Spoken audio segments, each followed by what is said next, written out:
bapak didorong atau di kursi itu. Nah itu tak kira itu tadinya itu kayu, nggak tahu itu pas darah mencret itu baru sadar kalau itu ternyata golok.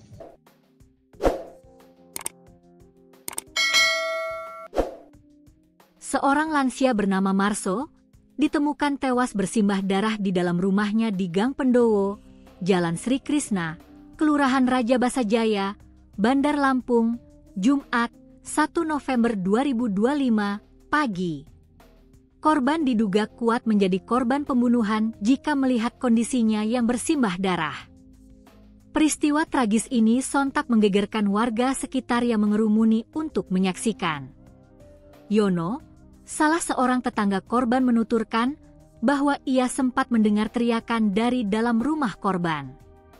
Kejadiannya sekira pukul 9 waktu Indonesia Barat.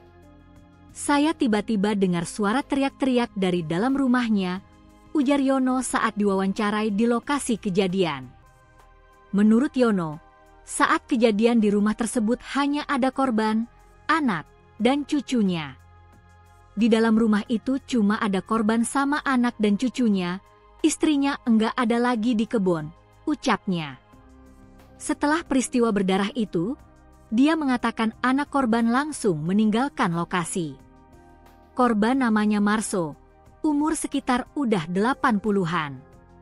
Setelah kejadian anaknya langsung pergi, katanya ada yang lihat sambil bawa golok, ungkap Yono. Pantauan Tribun Lampung, puluhan warga tampak berkerumun ingin menyaksikan proses identifikasi.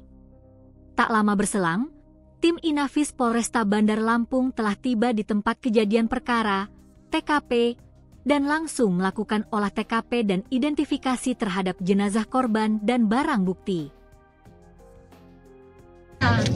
Dia kan juga rupanya ada bapak, dia nggak senang. Dia pergi nggak tahu kemana. Pas kami nggak kamarnya sepi, nggak taunya dia tuh pergi. Pagi-pagi dia datang nggak lama bapak datang. Dari bapak kan diajakin nginep sama adek. Anak-anak hari ini mau pulang, pak nginep sih pak semalam tempat saya. Bawalah di mana itu? Justru mana itu Sukajaya ke sana itu langsung sampai aku. Udah gitu, nah bapak tanya di mana Rustam, dia datang langsung ke belakang. Oh biasa kan dia tarik gitu, terus tanyain. Nah di belakang bapak ngikutin, terus entah ngomong apa, saya kan lagi nyapu di ruang TV itu. Nah bapak masuk ke dalam, dan saya dengar bapak ngomong ayo kan pulang ke gunung, nggak mau kayak gitu. Pulang sama bapak tam, terus dia masuk kamar, nggak tahu tuh, terus dia joblak pintunya, bapak didorong atau di kursi itu. Nah itu tak kira itu tadinya itu kayu, nggak tahu itu pas darah mencret itu baru sadar kalau itu ternyata golok. Kejadian sekitar jam berapa? Kira-kira jam 9 itu lah, pastinya kan nggak tahu. Soal nggak tahu lah itu. Waktu kejadian ibu di mana, Bu? Saya langsung ke belakang, sayangnya nggak kuat ngelihat itu begitu darah itu. Tapi posisi sempat ada ribut-ribut? Enggak. Tiba-tiba aja. Tiba-tiba, makanya itu pak sayangnya. Kalau kondisi adik itu gimana? Adik itu jadi. Jatuhnya kakak kalau ke saya. Kakak gimana sih kondisinya? Ya agak terganggu mentalnya. Udah berapa? Sempat kan waktu mecahin kaca ini sempat dibawa sama polisi sama Pak Lurah ke rumah sakit jiwa. Maksud kami di sana aja, tapi ke rumah sakit katanya bilang nggak apa-apa, asal rawat jalan. Nah saya yang ngurusin obatnya itu, ada berbulan-bulan itulah. Terus sempat dia dibawa ke gunung, terus dia pulang sendiri ke sini. Berapa tahun? Udah berapa tahun ini, Bu? Katanya udah 15 tahunan kayaknya. 15 tahun kayaknya. Tapi sempat memang berobat ya, Bu ya? Iya, berobat. Bu, gunung itu yang dimaksud di mana, Bu? Di pesisir barat. Bu, sampai sekarang masih minum obat juga nggak sih, Bu? Kalau udah ini kata bapak udah nggak usah ditebusin, orang udah sembuh gitu. Sejak pulang dari gunung ini. Padahal nggak boleh telat kalau dokter, karena kan saya yang ngurusin. Nah karena saya cuma mantu ya saya nurut aja lah om. Setelah kejadian itu kemana, Bu? Langsung kemana, Bu? Nggak, kurang tahu saya nggak ngelihat karena saya ke belakang tempat tetangga langsung disuruh minum di sini. Saya yang Kondisi rumah ada berapa orang sih? ada suami saya, adek itu datang kan, adek sama bapak nginep sama anaknya bayi itu kan kecil mau 2 tahun.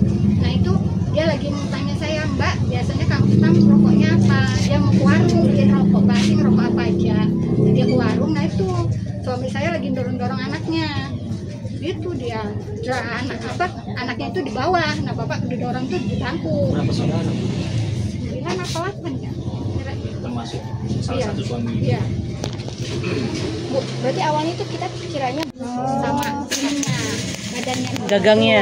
Karena bunyi barang ya tadinya dipunggung lah namanya kan otomatis didorong. Nah, terus setelah suara itu muncrat baru paham kalau itu ternyata golok. Terus saya udah nggak kuat, saya lari. Apa yang kena mana? Nggak tahu. Terus saya Yang belakang yang depan? kurang tahu om, saya nggak berani lihat saya. Berapa kali ya Ibu dengar suara itu, Bu? Pertama itu 2 kali dari punggung Tapi itu yang golok buk-buk itu ya, Pak Ibu? sekarang dari punggung golok kan. Nah setelah keluar darah itu saya udah nggak tahu. Ibu ada ipar satu?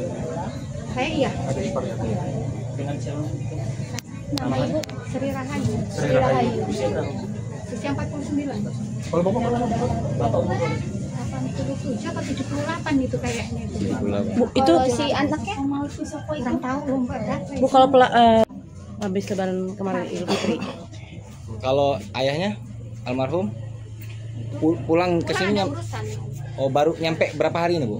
dari Rabu sore, Oh, baru 2 hari 3 hari ini ya. 2 malam ini. Kira-kira pukul 9 tadi pagi ada TKP pembunuhan di wilayah Kelurahan Rajabasa Jaya, tepatnya di Lingsu ini. Jadi setelah kita datangi TKP, korban sudah dalam kondisi meninggal dunia ya. Untuk pelaku anak kandungnya sendiri, sementara ini masih dilakukan pengejaran oleh tim TKP kita, karena si pelaku juga dalam membawa senjata tajam yang digunakan pada saat membunuh ayah kandungnya sendiri. Hasil temuan penyelidikan seperti apa, Pak, peristiwanya? Untuk keterangan yang kita peroleh dari masyarakat sekitar, memang ada gangguan kejiwaan apa depresi dari si pelaku ini. Namun nanti kita akan cek apabila pelakunya bisa ditangkap sama kita. Korban memang warga sini, men. Iya. Luka yang dialami korban seperti apa? Jadi untuk lukanya bagian leher hampir putus ya, digorok dengan menggunakan golok. Saat ditemukan kondisi korban Dalam posisi gimana? Korban dalam posisi duduk, tapi dari cerita awal bahwa didorong oleh pelaku sehingga terduduk, kemudian baru di ruangan, digorok lehernya Di ruang tamu. di ruang tamu. pelaku sama korban sempat terlibat cekcok, Pak. Ya, menurut keterangan saksi keluarga yang ada di rumah,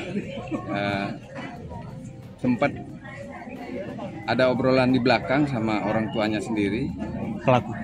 karena orang tuanya mengajak si pelaku untuk ke Lampung Barat ya, ke Pesibar, untuk diajak bekerja di sana di kebun, tapi si pelaku tidak mau, sehingga mungkin kesal masuk ke dalam, terus orang tuanya mengikuti, dia mungkin ngambil alat di kamar, alat senjata tajamnya itu mungkin dorong orang tuanya, jadi dilakukanlah pembacokan itu. Kalau KTP-nya tadi kan Senjata tajamnya jenis golok ya, Pak? Ada lubang di dalam kamar pelaku itu, Pak.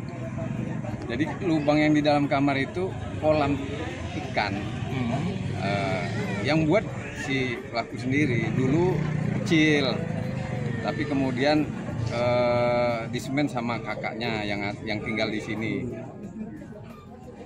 Lalu beberapa bulan kan dia ke Pesibar ya, ikut orang tuanya yang ini berkebun di sana. Namun tidak bertahan lama, pulang ke sini lagi. Nah, saat pulang itulah dia mendalami lubang yang ada di kamarnya sendiri. Makin lebar gitu, Pak. Ya, semakin dalam.